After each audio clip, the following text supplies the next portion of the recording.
Berjumpa lagi dalam permenungan kita edisi Selasa 19 April 2022 dalam Oktav Paskah. Bacaan-bacaan liturgi hari ini, bacaan yang pertama dari Kisah Para Rasul bab 2 ayat 36 sampai 41 dan bacaan Injil dari Injil Yohanes bab 20 ayat 11 sampai 18. Satu tokoh penting diceritakan dalam bacaan Injil hari ini adalah Maria Magdalena. Perjumpaan Maria Magdalena dengan Yesus sebelum Yesus mengalami kesengsaraan, penderitaan, dan kematian serta kebangkitannya membuat Maria berubah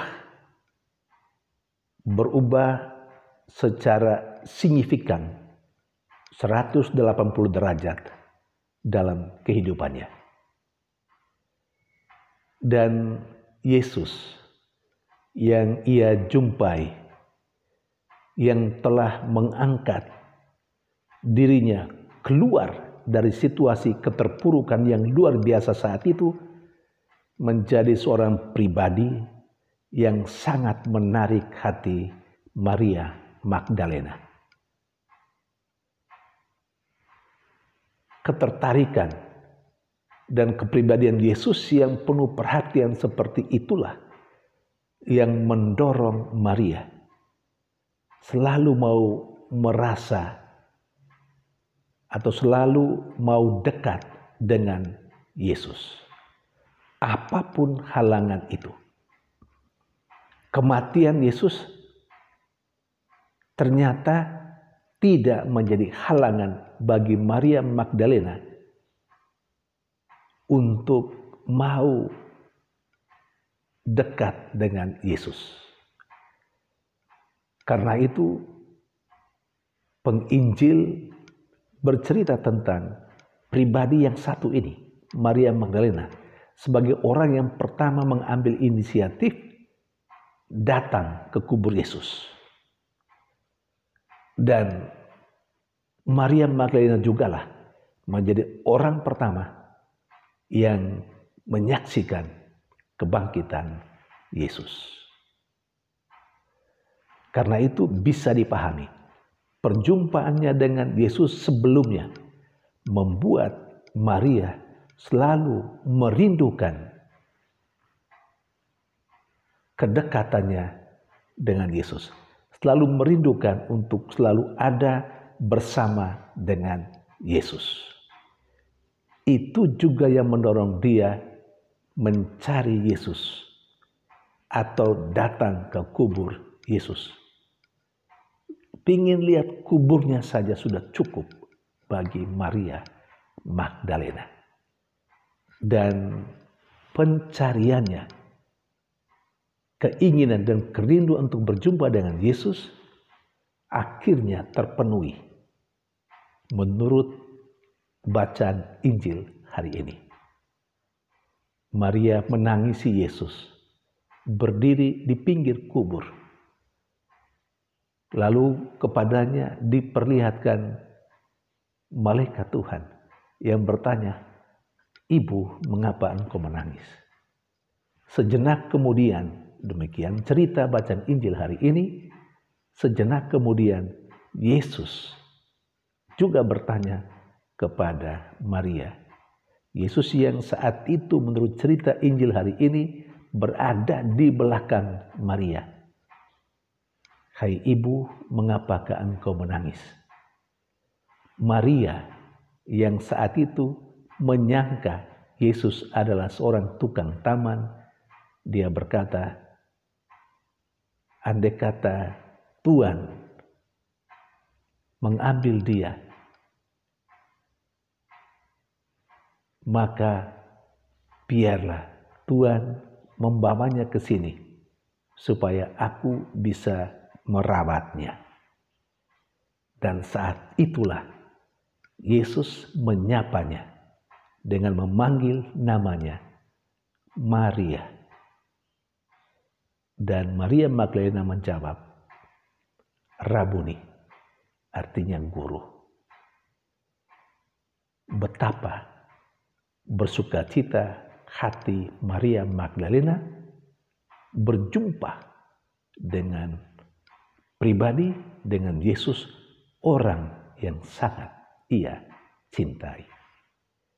Saudari dan saudara yang terkasih, saya kira kalau kita merenungkan kehidupan kita, kita akan menemukan, kita akan mendapatkan di mana saat-saat tertentu, dalam peristiwa-peristiwa tertentu dalam hidup kita, kita merasakan betapa Tuhan itu baik terhadap kita.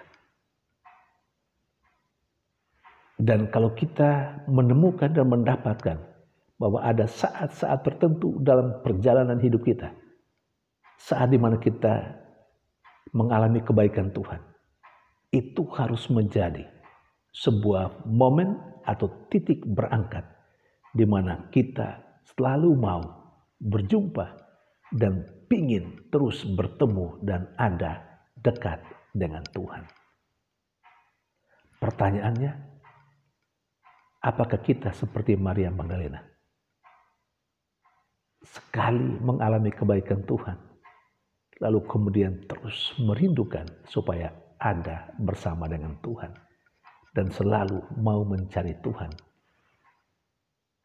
Apakah kita juga setelah menyadari betapa baiknya Tuhan pada saat-saat tertentu dalam peristiwa-peristiwa tertentu dalam hidup kita, lalu mendorong kita atau lalu menumbuhkan kerinduan yang mendalam untuk selalu mencari dan berjumpa dengan Tuhan? Ataukah pengalaman akan kebaikan Tuhan sama sekali tidak berbekas dalam kehidupan kita dan kita mengabaikan Tuhan? Kita mungkin hanya mencari Tuhan saat-saat tertentu saja, ketika kita mau mendapatkan sesuatu, ketika kita sedang berada dalam situasi yang genting. Jadi Tuhan itu baru berguna untuk kita hanya saat-saat tertentu itu. Sebagai orang yang percaya, mestinya setiap saat kita selalu punya kerinduan untuk mencari dan berjumpa dengan Tuhan. Saudari dan saudara yang terkasih, sementara dalam bacaan yang pertama hari ini, begitu banyak orang yang mendengarkan khotbah Rasul Petrus, termasuk orang-orang Yahudi. Setelah mendengarkan khotbah Petrus tentang Yesus yang ditentukan Tuhan, yang ditentukan Allah sebagai Tuhan untuk manusia, mereka lalu bertanya, kalau begitu, apakah yang harus kami perbuat? Petrus menjawab, berilah dirimu dibaptis untuk sebuah pengampunan dosa. Saudari dan saudara yang terkasih, warta tentang kebangkitan Yesus Kristus yang disampaikan oleh Petrus telah mendorong orang yang mendengarnya untuk mengubah diri, untuk memperbaharui diri. Demikian juga seharusnya warta kebangkitan Tuhan, perayaan kebangkitan Tuhan yang baru saja kita laksanakan, mesti juga mendorong kita untuk menata kehidupan kita sesuai dengan semangat kebangkitan Tuhan itu sendiri. Saudari dan saudara yang terkasih, mari kita mencoba untuk menata, memperbaharui kehidupan kita dari apa yang ingin kita perbaharui dari kehidupan kita. Silakan. Tuhan memberkati.